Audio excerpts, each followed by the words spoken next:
Shalom sahabat, New Chapter Message hari ini berjudul Yesus yang sulung. Mari kita baca ayat Alkitab dalam Roma 8 ayat yang ke-29. Sebab semua orang yang dipilihnya dari semula, mereka juga ditentukannya dari semula untuk menjadi serupa dengan gambaran anaknya, supaya ia, anaknya itu, menjadi yang sulung di antara banyak saudara.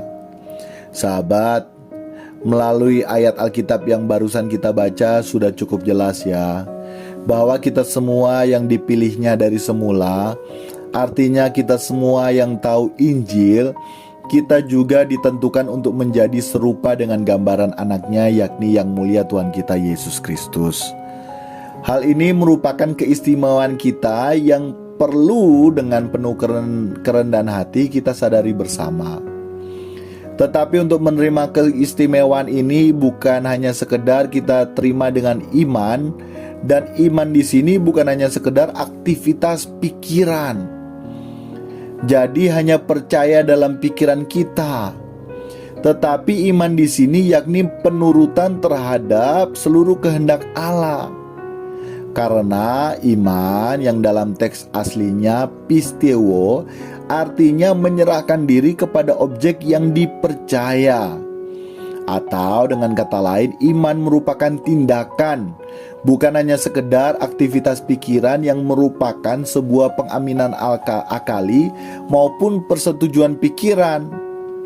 Mari kita jujur dengan diri kita saat ini.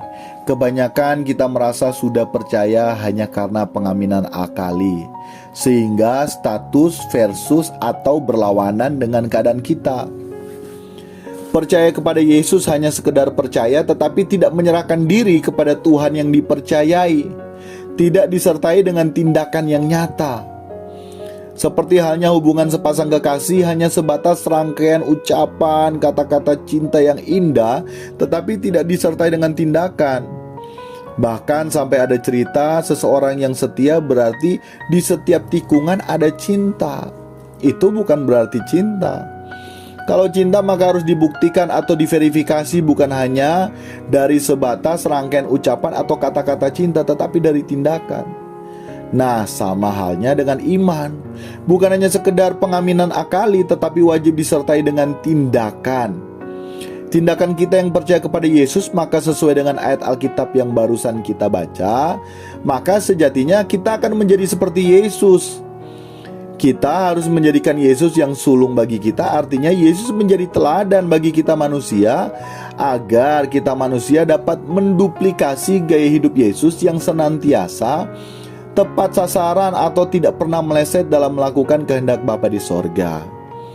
Jadi berbicara keselamatan ditentukan oleh respon masing-masing individu, tidak terjadi otomatis atau oleh karena faktor di luar diri manusia.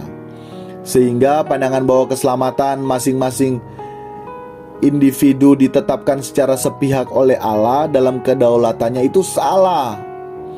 Yang benar adalah bahwa dalam kedaulatannya Allah menentukan siapa yang mendengar Injil dan juga menentukan standar kesuciannya. Tetapi respon manusia itu sendiri dalam kehendak bebasnya yang menentukan takdirnya sendiri.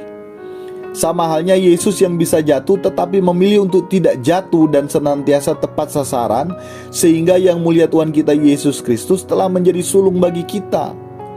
Yesus adalah model atau prototipe manusia baru yang Bapa kehendaki untuk kita kenakan dalam kita menjalani hidup kita ini.